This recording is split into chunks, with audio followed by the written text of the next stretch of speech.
Hello అండి. Hi అందరికీ. ఇదిగోండి నేను అరటికాయ ఫ్రై చేశానండి. ఇదిగో చూసారు కదా! ఎంత సాఫ్ట్‌గా ఉందో. అలాగే చాలా చక్కగా ఫ్రై అయ్యాయండి. నేను ఇది ఏ విధంగా చేశానో, ఏమేమి వేశానో మీకు చూపిస్తానండి. అరటికాయ ఫ్రై చాలా బావుంటది. ఆహ్, ఇవి టమాటా చారులోకి గానీ, పప్పు చారులోకి గానీ నంచుకొని తింటే చాలా బావుంటదండి. చాలా బాగా వచ్చింది. ఇప్పుడు ఏ విధంగా చేశానో మీకు చూపిస్తానండి. ఇదిగోండి ఇక్కడ 2 అరటికాయలు తీసుకున్నాను. ఫ్రెష్ అరటికాయలండి ఇవి. అలాగే ఒక గిన్నెలోకి నీళ్లు తీసుకొని కాస్త ఉప్పు, పసుపు వేసానండి. పసుపు ఎందుకంటే మనకి వంకాయలు గానీ, ఇలా అరటికాయలు గానీ, బంగాళదుంపలు గానీ కోసినప్పుడు నల్లబడకుండా ఉంటాయి. ఇదిగోండి మనం ఈ విధంగా ముక్కలు కట్ చేసుకొని ఈ నీళ్ళల్లో వేసేసుకుందాం. ఇలా పసుపు వేస్తే గనక నల్లబడవండి ముక్కలు. అందు గురించి ఇదిగోండి అన్ని ముక్కలు ఈ విధంగా కట్ చేసుకొని మనం పసుపు నీళ్ళల్లో వేసేసుకుందాం.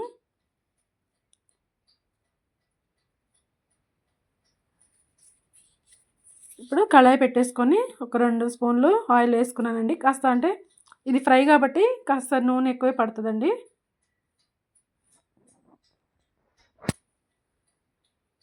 ఇందులో ఆవాలు, జీలకర్ర వేసేసానండి. అర స్పూన్ అంటే చిన్న స్పూన్తో.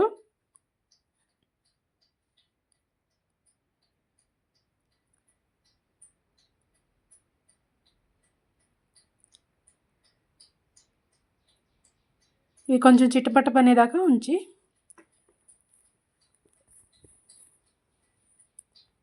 ఒక ఎండుమిర్చి అండి ఇదిగోండి ఈ విధంగా తుంచి వేసేసాను. మీరు ఇంకా ఘాటు తినేలేకైతే ఇంకా ఎక్కువ వేసుకోవచ్చండి. నేనైతే ఒకటే వేసాను. అలాగే కొంచెం ఒక 2 రెమ్మలు కరివేపాకు వేసాను. ఇవి కాస్త వేగాలి.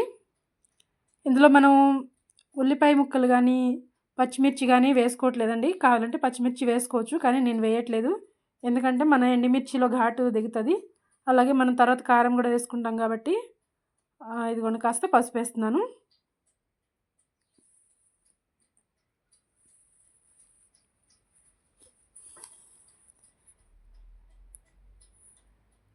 మనం ఆల్రెడీ ముక్కల్లో కూడా పసుపు వేసుకున్నాం, కానీ అది ముక్కలకి పట్టదు కాబట్టి మనం ఇలా తాలింపులో కూడా వేసుకుంటున్నామండి.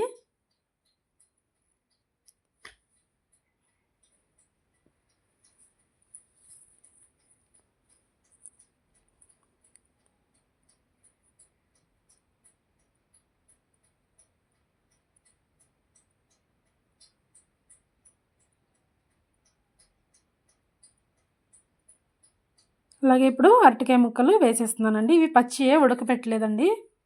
మనం ఉడకబెడితే ఏంటంటే మరీ మెత్తగా అయిపోతాయి. ఇలా డీప్ ఫ్రై దాకా అవ్వవు లాగా. అందు గురించి పచ్చి ముక్కలే వేసేసుకొని ఆయిల్లో వేయించుకుంటే బాగొస్తాయండి ఫ్రై. లేదు మనం మెత్తగా కావాలి అనుకుంటే కొంచెం ఒక ఉడుకు రానిస్తే కనుక అవి మెత్తగా ఉంటాయి. మనం ఇలా ఆయిల్లో వేయించుకోవటం వల్ల ఏంటంటే పైన క్రిస్పీగా ఉంటాయి, లోపల మెత్తగా ఉంటాయి.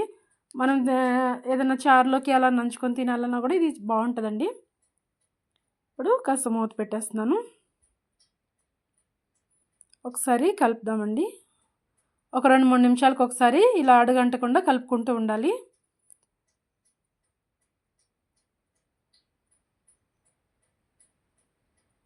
లేదు ఈ ఆయిల్ సరిపోదు అనుకుంటే కనుక ఇంకాస్త వేసుకోవచ్చండి.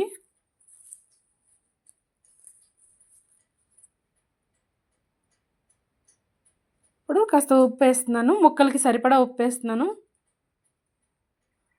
మనం కట్ చేసినప్పుడు వేసాం, కానీ అది ఈ ముక్కలకి అంతగా పట్టదండి. అందు గురించే ఇప్పుడు మనం ఈ ముక్కల్లో వేసుకోవటం.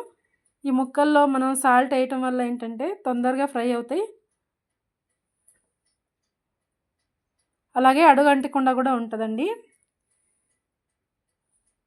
అలాగే కలిపేసుకొని అంత దగ్గరికి చేసేసుకోవాలి. సరే మూత పెట్టేద్దాం. ఇప్పుడు అలాగే ఒక రోల్ తీసుకుందామండి. ఒక స్పూను కారం అండి. ఇది కారం మంట లేదండి. ఇది ఇంట్లో పట్టించిన కారమే. ఒక స్పూన్ కారం తీసుకున్నాం కదా, ఇదిగోండి కాస్తంత జీలకర్ర ఒక అర స్పూన్, చిన్న స్పూన్తో ఒక అర స్పూన్. అలాగే ఒక 7-8 వరకు వెల్లుల్లి రెమ్మలండి.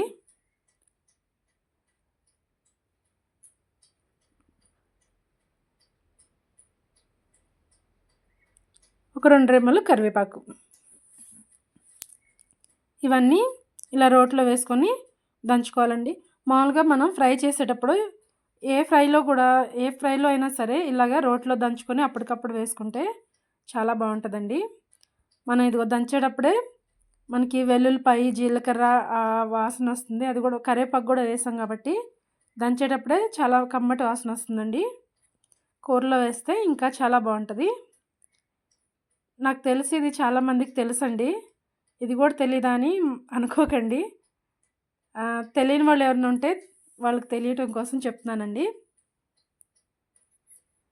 ఈ విధంగా దంచేసుకున్నాము. ఇది వెల్లుల్లిపాయ వేసాం కదా, ఇలా కాస్త ముద్దగా అవుతుందండి. అందులోనూ కొత్త వెల్లుల్లిపాయలు కాబట్టి కాస్త ముద్ద అవుతుంది. కూరలో వేస్తే అంతా కలిసిపోద్ది. ఇదిగోండి ఫ్రై అయితే ఈ విధంగా వేగినాయి కదా ముక్కలు. మనం ఈ కారం అంతా ఇందులో వేసేసి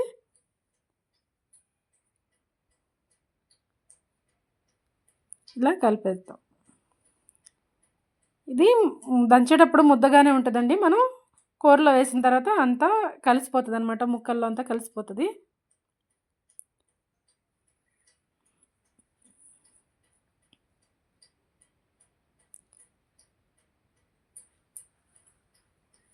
నేనైతే ఏ ఫ్రై చేసినా కూడా ఎక్కువగా ఇలాగే అప్పటికప్పుడు దంచి వేస్తానండి.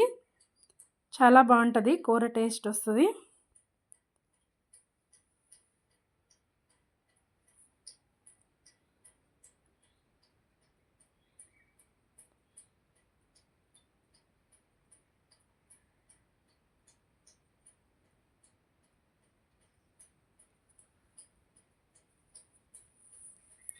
చూసారు కదా, అంతా ఈ విధంగా ముక్కల్లో కలిసిపోయింది కారం.